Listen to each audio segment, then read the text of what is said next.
Welcome to the Pixel Retentive Podcast, where we, a business owner and an artist, discuss the business of art and the art of business.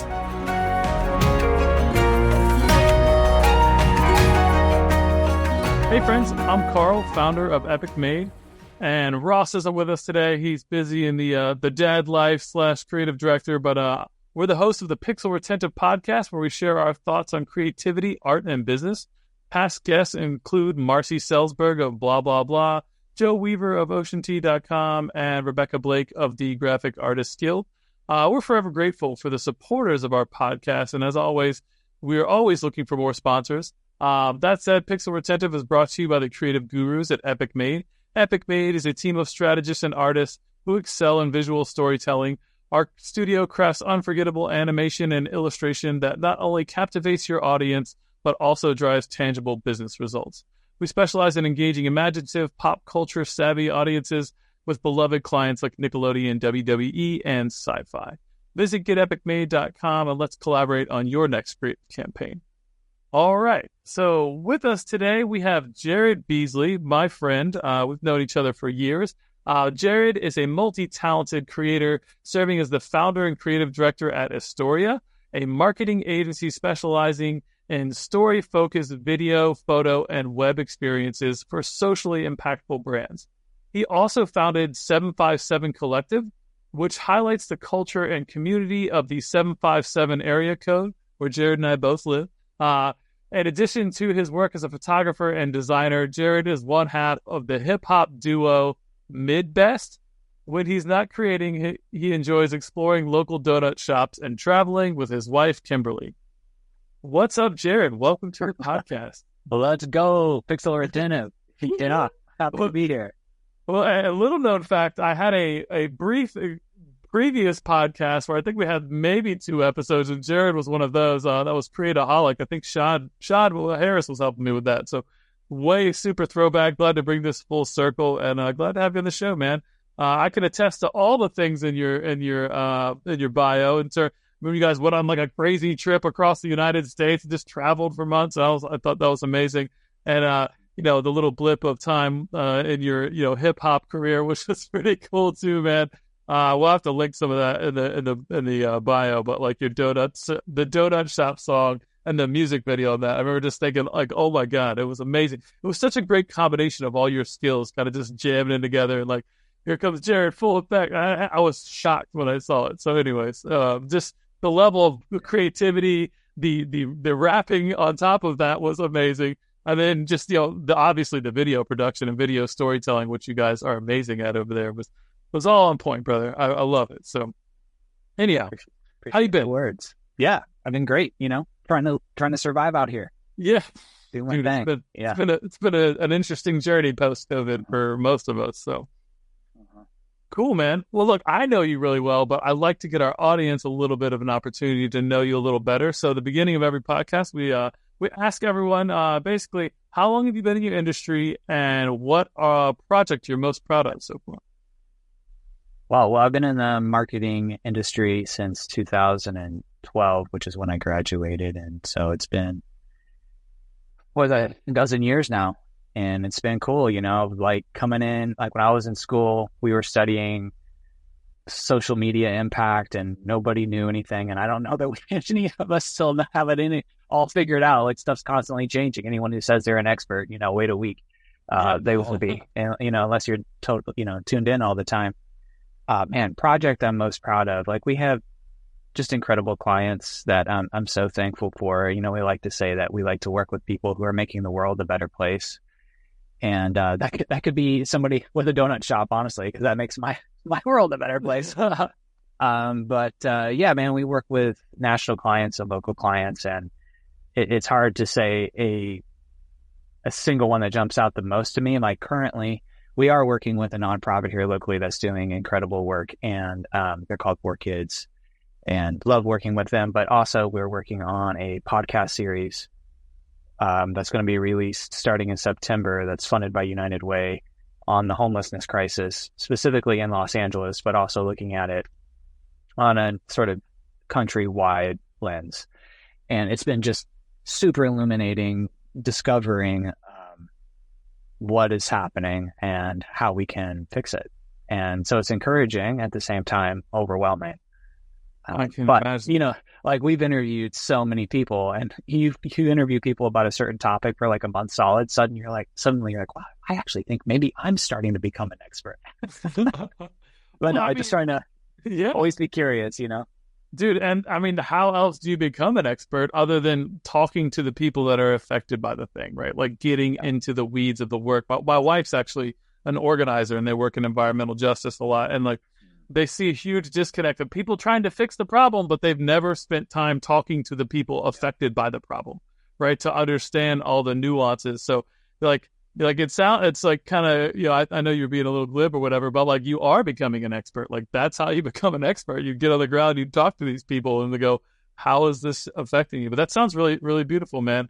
Yeah, there's nothing quite worse than like not having a home. Like that's like the fundamental thing, that you rest all of your security in. Like this is the space where I feel safe, right? Like, Yeah. wow, yeah. So I imagine some of those conversations are just hard, and moving, and make you like just feel grateful for all the shit you got yourself, right? Like, we take a lot for Yeah. granted in our first world problems, right? So anyhow, Yeah.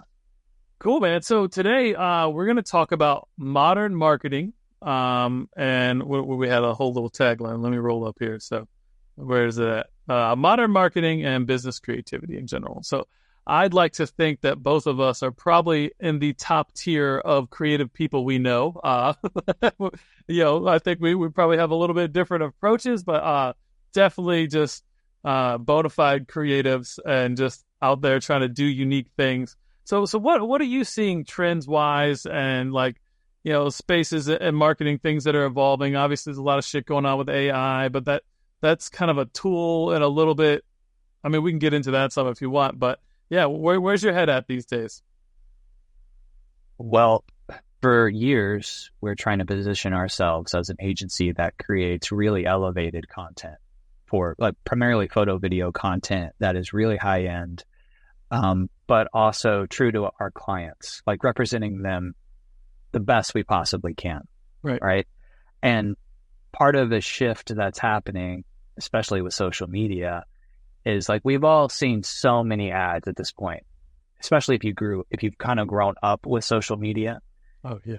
or even if you haven't, like, we've just been fed ads like our whole lives. And so much of our work as marketers is advertising our clients to, their audiences. And what I'm saying here, though, is the shift has gone from people wanting to see like really nice, refined work and actually people more appreciating raw, organic, behind the scenes, just a clip from a phone. Literally, it doesn't have to be polished. In fact, if it's not, that might even be better, depending on what the company is or what the business is and who their audience is. And in some ways, that's like, wow, all the work we've done to become really good at this doesn't even matter. But It's true.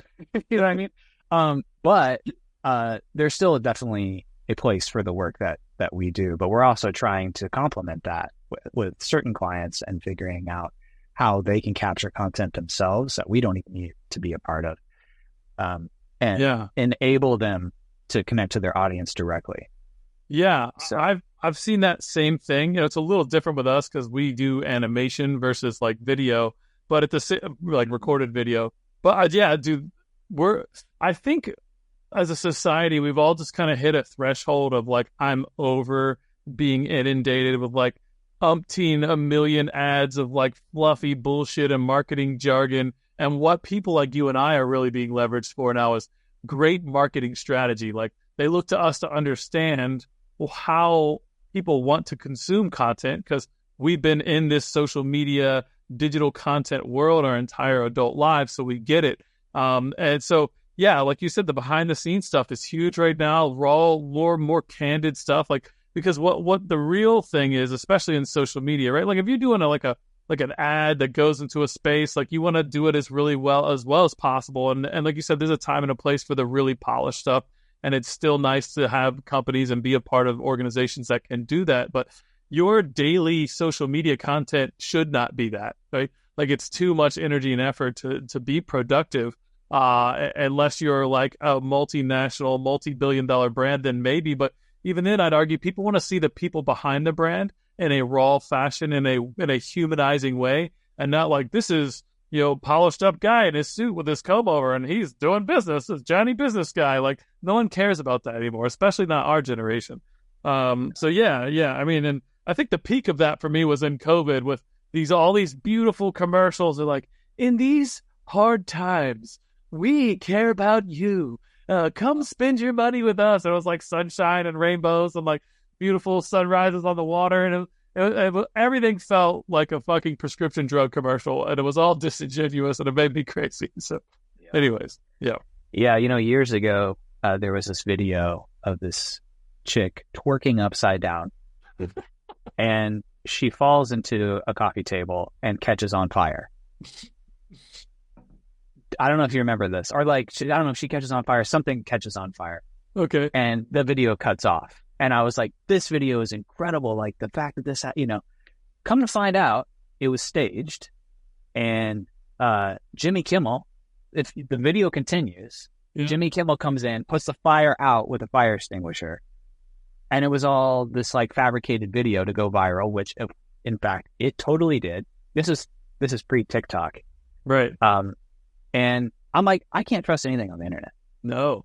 I was like, from that point on, I was like, I cannot trust anything online.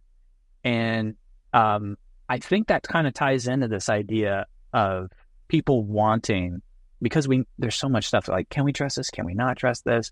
Like wanting to see more real, like connection, like human connection. Because, at the end of the day, like we're humans and we want to connect with people. Yeah. And as a brand, you're trying to connect with your audience and it's trying to help.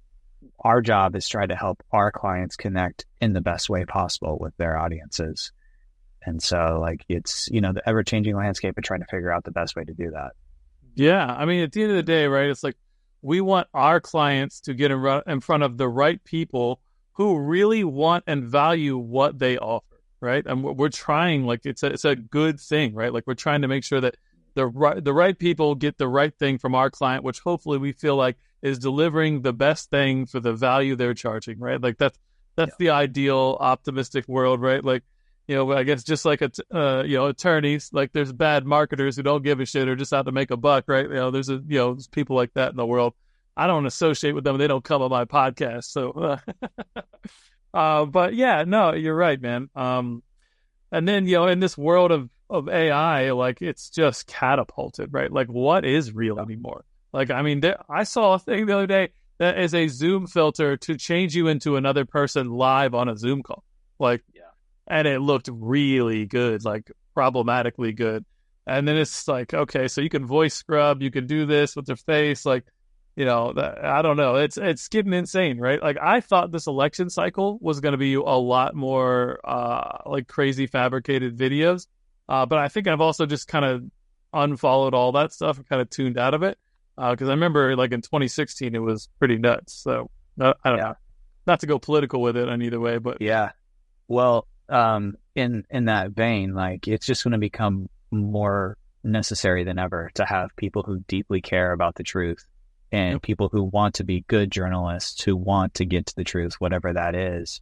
And part of getting to the truth is figuring out which videos are real and which are not with all these deep fakes. But just, the technology that we're creating to be able to create these deep fakes, I like to believe that we're going to be able to have a technology that's going to be able to quickly scrub them and somehow figure out the validity of them. Yeah, I don't know if that exists, but somebody's got to be working on it. I got the solution. It requires an entire infrastructure change, though. Like, so look, obviously we could do some sort of like, there's things that, teachers and professors use where you can run a piece of writing through this thing. It says probability of it being written by AI, but there's also other things where you run your writing through this and it changes it so that thing can't detect it, right? So it's like it's an always chasing game there. So like, as soon as we develop a technology like, oh, this is an AI rendered video, well, this video scrubber scrubs that. So now the AI, now it's like, but enter Web3, more technology, blockchain, right? Like if we have things like C-SPAN and all these different spaces where journalism and real news happens, like, hey, this was said on the floor of Congress. If we have cameras and microphones that record those things in segments and mint them to a blockchain immediately with a zero knowledge straight from the device to the blockchain, that's a pretty that's probably the most infallible way to do that, where this is the evidence, right? Like this is actually what the fuck happened before it got put into all these little deep fakes and AI script things. And like this came from a camera to a blockchain, right? Like, and blockchain is an immutable record. So unless they hack an entire blockchain, like you can't edit those records. So I feel like, in my little small creative brain, like that's a great solution. So Yeah. Yeah, I think it's a great solution for live events. It's yeah. the pre-recorded stuff where somebody's like, oh, look at this video that so-and-so recorded. And it's like, is that actually who we think it is, Oh, right. But it's a crazy world. We're just sort of getting into it. My mind is kind of blown on like, where are we going to be in 10 years, 20, 30 years? I have no idea. And I think we all have to maintain this posture of, we don't have it figured out. And we just have to like enter into all these realms with care. Yes. and try our best to love each other. I don't know. I get feel like peace and rainbows when I think about this because I'm like overwhelmed by it all. Yeah, dude. It's like how far off am I from getting that little piece of land in the mountains with all of my food on it and solar panels, and just I don't need to participate in the rise of Terminator. Like, yeah, it's I don't know, man. It's crazy. It's really crazy. But yeah, I mean, circling back to this authentic vibe, right? Like what that really means, right? Like people don't want jargon anymore, right? They don't want disingenuous, like the over manipulative sales tactics, I think, are running their course, right? Like we saw a lot of these successes in years. You got these gurus that like, oh, well, you got to do the scarcity thing and do this and do that. And I think that like, people are more intelligent, especially in the business sector, than ever. Like they know what's bullshit. They know like, oh, well, book now. There's only 3 spots left. They know like they can book next week and there's probably plenty of spots left. Like, so all those sort of things I'm seeing are less and less. They feel less and less genuine. I don't know if the conversion rates are falling off. I feel like if they were, that people would stop using them. But yeah, I like this idea that like you said at the beginning, is this more real human beings. And that video you mentioned with Jimmy Kimmel, like that hit, even though it was staged, because it felt like a real accident and someone doing something stupid. And so that's the way that marketers kind of have to be thinking now too. Like, what can we do that people would see and be drawn into? And even if it does turn out to be fake, like they're not gonna be pissed off. It's just entertaining, right? Like, because there's an entertainment value. That's why we're all on social media. Like some people are on there to be informed, but like as we've kind of mentioned, like that's getting insane. Like Twitter is a dumpster fire right now. I don't even like I just stopped getting on there. I don't call it X at all, but like it's yeah. I don't know. Sorry, that was a lot of points. Yeah. Well, I think so. Then, like, if we're working on trying to move to a place of transparency, authenticity, it's more important than ever for brands to have really good product or really good services and stand by them. Right? If your product sucks, then you're going to have to kind of fib about it. Right. Yeah. But if you're like, look, what we offer, this is what we offer. Let's be real about it, and let's clearly communicate that. And then there's a bunch of channels you can communicate that on. But just being real to being true to, let the marketing be true to what the product is or what the service is. And people will respect that. And then, of course, like you just got to keep talking about it. Yep. So that's kind of been our approach as of late, is just trying to really dive into like, what is your unique value proposition? What value are you providing to your customer or to society or whatever it is? And then how do we clearly articulate that value to people in a way that's true to who you are and the value that the client will be getting? Okay. Yeah. I mean, those are tried and true principles for sure. You got to get back to the fundamentals, man. When it gets crazy.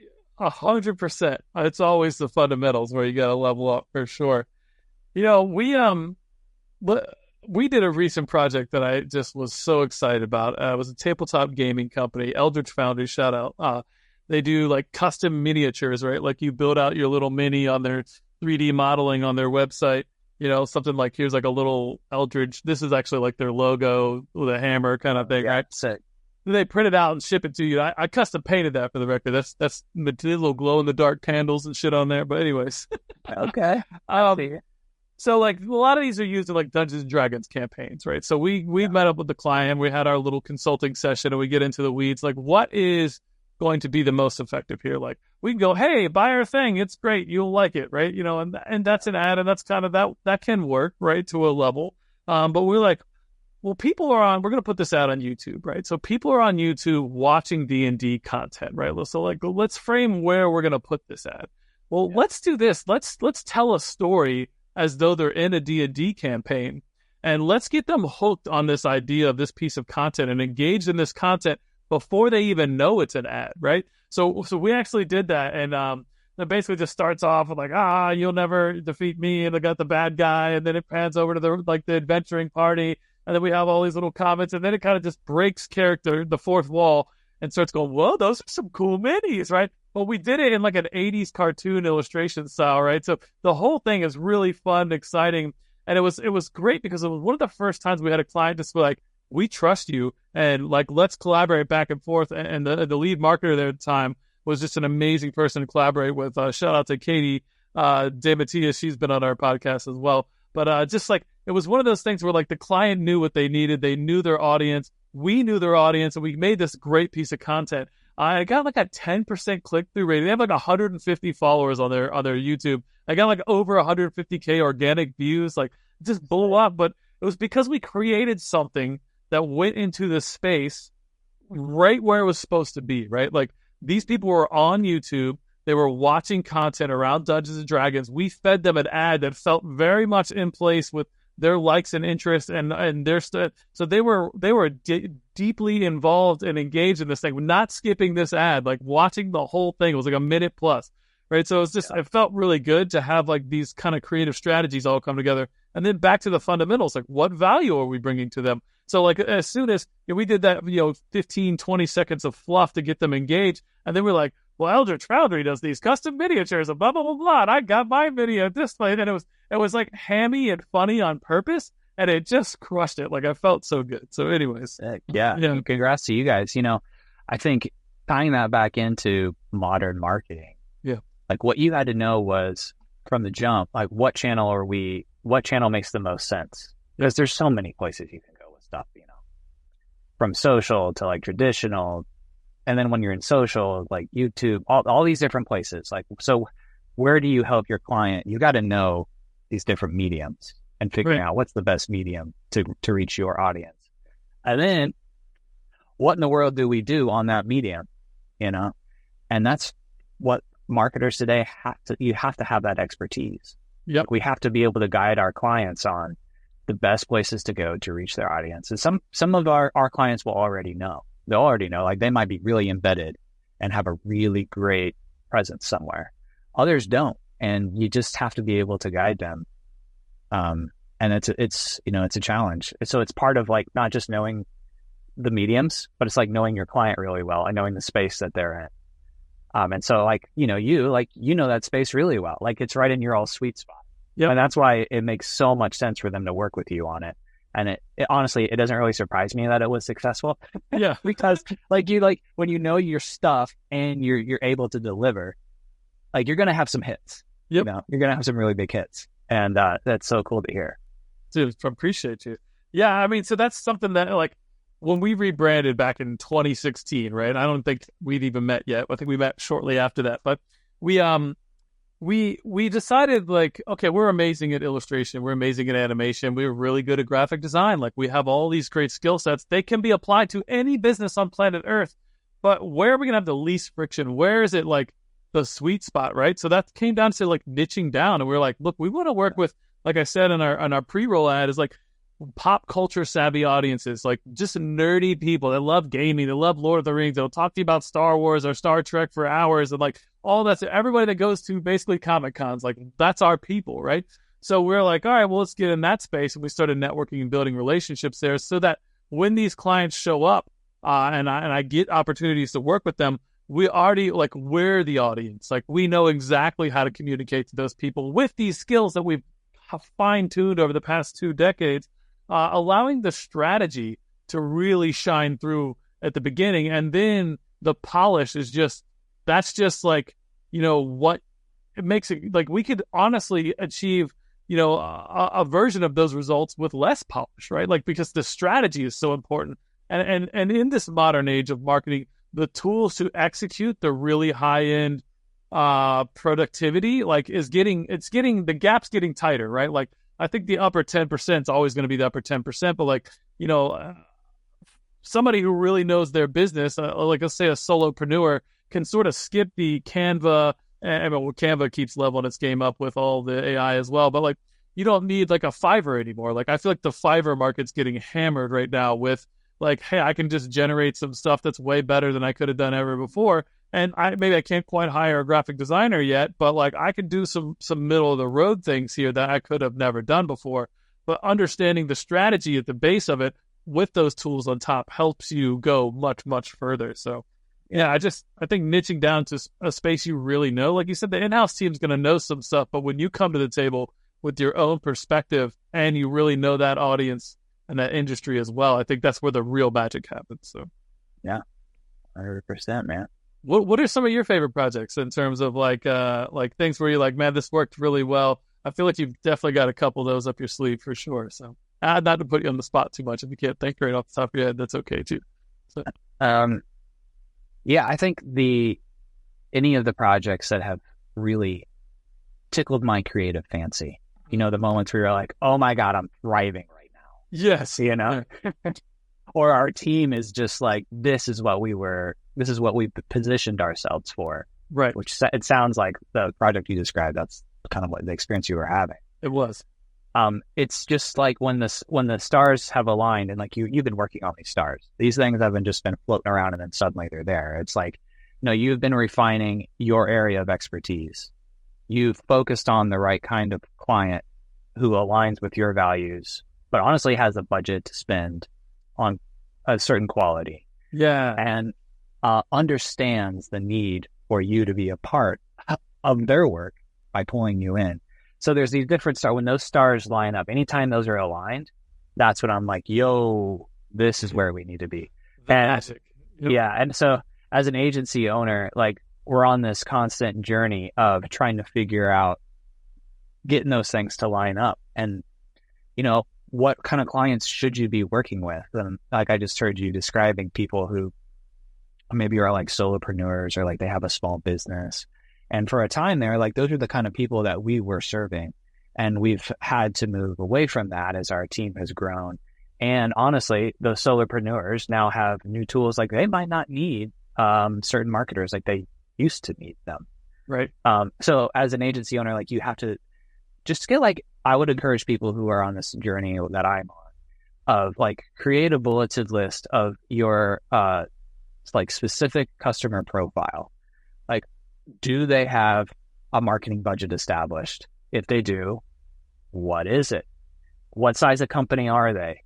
What type of work do they do? Do they already have an established campaign they're a part of? Or do you want to work with somebody who doesn't have create, just list out all this criteria of what your ideal client is, and then just go chase after them.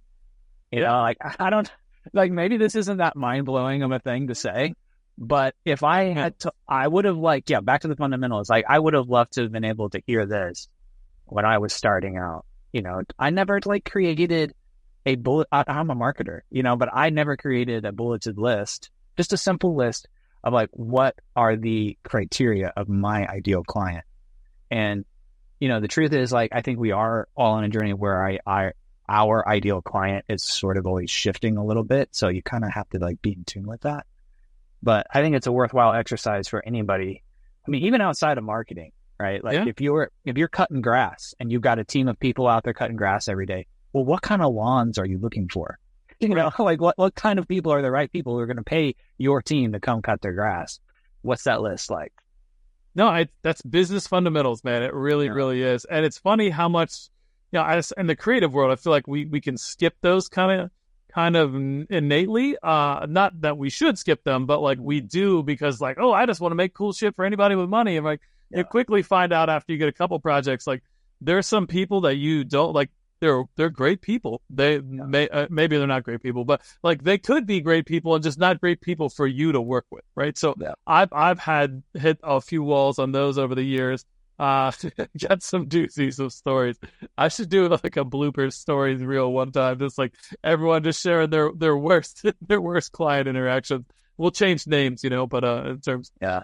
anyways, and yeah, One way I've looked at it is thinking about, because it's hard to say no to some people, yeah, especially if you're like, wow, man, actually, I really appreciate what your business is doing. Or I right, really like your product. And for whatever reason, maybe the spend isn't there, or maybe like their availability isn't there. They just don't, for some reason, reach the list, the criteria that you've established. And I try to think about it as if I'm a different kind of business. So I'm like, okay, let's say I sold TVs. I have a lineup of TVs. They're at a certain price point, and the right kind of person who's going to buy this TV. Not everybody's going to want this TV, and that's right, okay. That's yeah, totally fine. But the people who do, we're going to sell those TVs. And so I'm like, okay, we can't work with everyone. right. We do have limited capacity, and saying no is an art form that you develop over time, I think. It And really is. yeah, I like that. Yeah, it is funny that you mentioned TVs, right? I went to Best Buy to buy my kid a TV. I bought him a 65-incher for his bedroom. He's about to be 13 and whatever. So like I'm looking at this 65-inch TV and it was like on sale for $300. I was like, let's go, right? Samsung too, right? Like holy shit, right? It was a Black Friday thing, right? And I'm checking out and I asked the guy, I'm like, so what's the difference between this TV and that 65-incher right over there? It's $2,500. And he goes, everything you can imagine. And I was like, oh my god, like he was like. It was, but I think he knew there was no way in hell I was going to buy that, and he didn't want to talk to me and waste his time. I mean, obviously, he should have handled that differently because I thought he was a dick afterwards. But like at the end of the day, like there's no way I was going to go from this $300 TV to that $2,500 TV. He didn't even want to spend all of his time, right? So like the mindset I think was okay. I think the execution, customer service, and you're an hourly employee on a fucking sales floor here, you should have been a little more I don't know, like yeah, nice. but yeah, there was like that's totally different market. Same size TV. They do essentially the same thing. I'm never spending $3,000 on the TV. Like yeah, I'm not that guy. yeah. Like I have other things I would rather spend $3,000 on. So it's the same kind of concept when you apply it to all the other business, like you said. Uh, and that makes my mind immediately think about a number of our clients who are in a space where they have competitors who charge way less for a way less quality product. Yes. So a lot of our clients tend to be that $2,500 TV. Right. And so how do we help explain why that TV is worth it? Right. And we got to know, like, that TV is not going to be worth it for everybody. But for the people who would be in that category, how do we express that product in the most engaging and inspiring way possible to truly elevate it? Because you can take a product that's actually a pretty great product and make it look like it's worth not very much. Right. But if you're true to the product and you really showcase it in an inspiring way, well, now that's like dollar signs of difference. And that's that's kind of one of the niches that we've entered into. And it's really, honestly, very rewarding when you're able to take a product and through really inspiring creative, put it in a new light, where people are like, whoa, that looks sick. Wow, that's worth the money. I've got to have that, 100%. Yeah. It makes me think like, so we stopped kind of mostly working with small business. Like, I started out taking anybody's money, back in 2006 and just trying to, get my feet wet. And everyone should do that, right? If you're just getting into the space and you're just now freelancing, like I never worked for anybody. I didn't know anything about big agency life. So I'm working with lawn guys and restaurants, and I help my brothers build, multi-million-dollar restaurants by building their brands and making their marketing shit amazing. But we're now at a space now where like it doesn't make sense for a small business to pay me $5,000 for a logo, especially if they're a lawn company, right? Like they're never going to get the value out of that, right? So it's like if I'm casually watching this TV to like, watch some shows. I'm not going to get the value that I would need to justify a $3,000 TV, right? But if I'm using that TV for like a high-end gaming thing and I'm a competitive gamer and I need a free refresh frame rate that's like mind-blowing and all the little pixel details and I need all of that, like then that TV makes sense to me, right? Like, yeah, but like, if I'm watching, reruns of Game of Thrones from, 10 years ago, like it probably doesn't make sense, right? Right. Right. So if you're the marketer of that product trying to reach that niche audience, what's important to them? So if they're the gamer and they need a great TV, why do they care about that great TV? Like, what is it? What are the unique attributes of that TV that will allow them to do something they couldn't otherwise or heighten their experience? Yeah. And that's our job, is to express those things and make them painfully obvious, clear, and engaging, Yeah, for sure. Just get into the weeds. And you said painfully there, and it really just like amplifying those pain points. Like what's the dream if you have this thing, right? Like, ooh, this happens, right? What's the nightmare if you don't have this thing? Well, these things happen or continue to happen. It's like, well, you don't have the depth and color pixelation detail inside of these dark corners here. And that's where you just got sniped from and lost the tournament. Like, because there's a guy sitting there. You'd have been able to see him on this TV. But on that TV, you just lost 10 G's. Like, bro, if you had the pixel density, you would have won. Yeah. That's the problem. Yep. Yeah. I love this TV analogy we're running down. So, all right, whoever's out there selling gaming TVs, me and Jared got you. We're gonna crush this. You let us know when the campaign starts. Oh man, that's fun. So let's see. We've talked about some AI. We've talked about genuine marketing. You got a best piece of content you've seen out on the internet recently? I could think about one too. We can compare notes. Let's see. God, I feel like I saw something recently. Honestly, I'm not a great person to ask about this, just because lately I've been off of a lot of stuff. Yes. I deleted everything from my phone and liberating. Yeah. Oh yeah. Yeah. It's hard because so much of the work we do is on these things that I've just deleted. Yes. But I felt like I needed it. So I haven't been taking in a lot. Like I've been watching shows. I feel bad I don't have a great answer to this question. A piece of media that I have been taking in, try to read more books, and I'm currently reading this book called The Science of Storytelling by Will, I believe you pronounce his name, Storr. It's Storr. And it's not a book specifically for marketers. It's for anyone interested in why humans are storytelling beings. Like, why are we so drawn to the idea of story? Yeah. And our tagline in Istoria is elevating brands by telling stories. And so many marketing agencies focus on storytelling, and it can seem a little cliche, but I mean, my gosh, it's because it's true. Yes. Like, we are storytelling beings. And this book has all these little nuggets in it. And what he would say is, like, these aren't necessarily the way you have to go about telling a story, but more, he's like, these are more like tools in your tool belt or little arrows in your quiver. And it could be applicable to people who are literally writing novels, screenplays. But as I view it from a marketing lens, I'm really fascinated by it. And I've only read the first chapter, but the chapters are huge. Like each chapter, there's only like 4 chapters in the book. Okay. And in the first chapter, one of the things that he really focuses in on is how drawn we are to a sudden change in a person's character, or like something's going to happen. Something is afoot, right? And I'm thinking, okay, well, how do I apply that? Because I'm always looking for these things that are like tangentially related to what I'm working on, like bringing it together, mix it up, remix it, apply it, whatever. Yep. So I'm thinking, okay, when we go to create a video, a marketing video piece, or even like what copy on a landing page on a website, like how do we articulate this, like kind of upfront, like something's a little off here, or maybe the product our client offers is the solution to the thing that's a little off, so you're laying in this piece of this idea of like something isn't quite right. So anyway, that's a total like tangent answer to like what have I recently been find fascinating? And so it's, yeah, I would say this book, The Science of Storytelling, is really fascinating. And I wish I was totally done with it so I could speak more about it, but it's gripping me. I love that. I love that. I wrote it down. We'll probably get that in the story notes or in the show notes as well.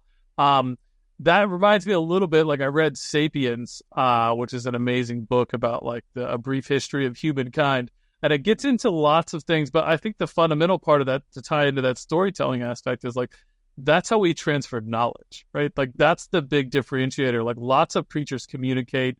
Lots of creatures have languages and cross species languages, especially in like dense jungles and stuff. There's some pretty wild stuff they've seen there, and I can't wait to see how we break that down with an AI technology, understanding the subtle difference. They're using some of that now, like that's pretty exciting, right?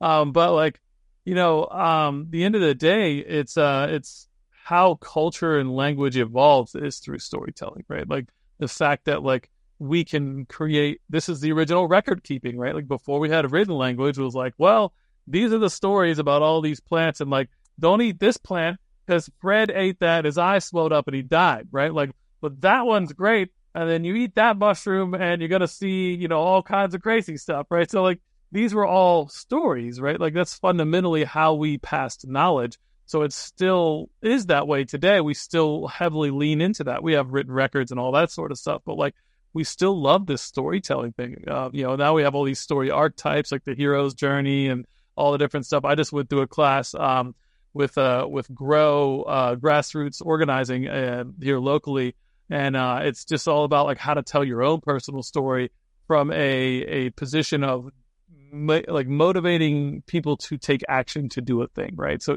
you have like a story of self, and then you connect that to a story of us, and then you connect that to a story of now. So it's like, this is me, what I'm about.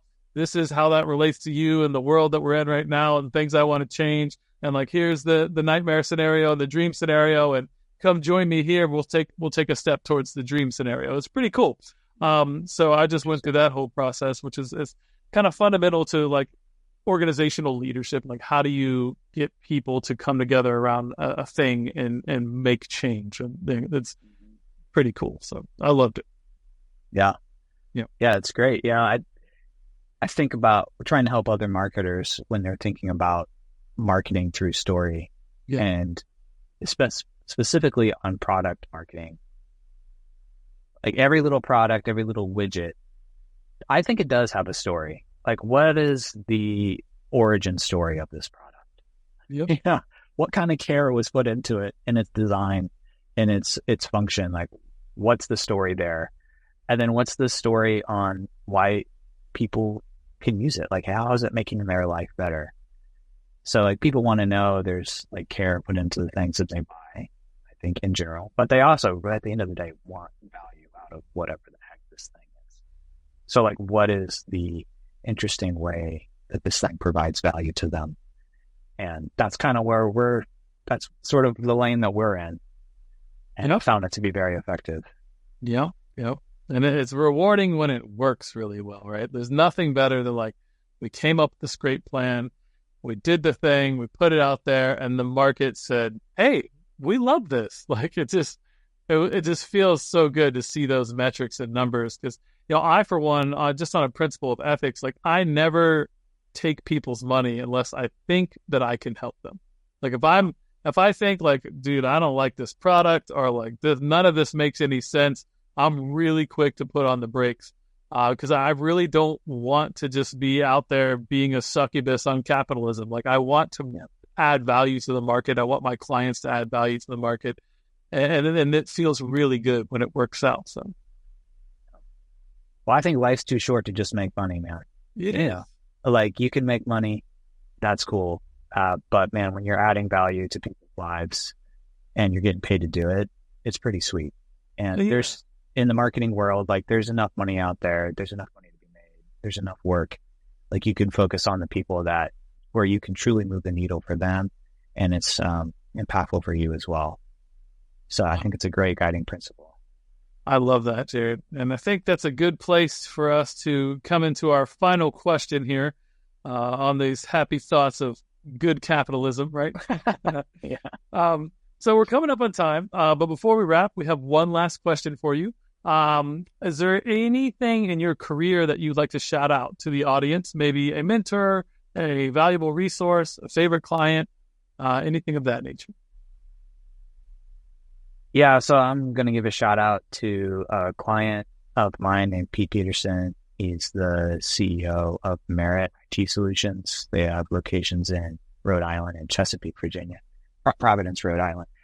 And he's just a great guy, man. I don't know if he's ever going to watch this, but he cares about people. He's a connector, and he's been a little bit of a mentor, like a unofficial mentor for me. I've tried to learn a lot from how he does business, how he treats people.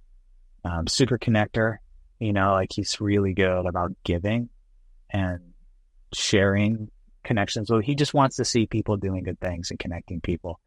And it's inspiring to me because at the end of the day, man, when this thing's all hung up, when we're underground or we're whatever is going to happen to us, like what really matters is how we treated people. And I want, to be around people and be inspired by people who are doing it the right way. And Pete's doing it the right way. Mm-hmm. And so shout out to Pete. Pete, I like him already. That's awesome, Jared. I share those same sentiments. We're all headed to the same ultimate destination of death. And it really matters, what kind of person were you, right? And I don't care what inspires you to be a good person, whether it's religion or lack of religion or anything in between, but just treat people nice, be good to people. Do unto others as you'd want done unto the people you care about the most, right? That's huge, man. So cool. Well, big shout out to the 757 community of entrepreneurs, which is how Jared and I met. I guess we met Bobby Wright's first, through Bobby Wright, I assume, because we were in that creative space or whatever before that shut down. After whoever was managing that, I don't know. We shared an office and then we've been buddies ever since. So yeah, we met at a co-working space back when it was the only co-working space in Norfolk. Yeah. And I love being in spaces, meeting people that are like-minded, that are just on this journey together, man. So I'm glad that our paths crossed and that here we are again. We're still, showing up. It's great. Having fun. We got to collaborate on a project soon. You've always been on the short list. I got some ideas. We'll make it happen. Okay. Cool.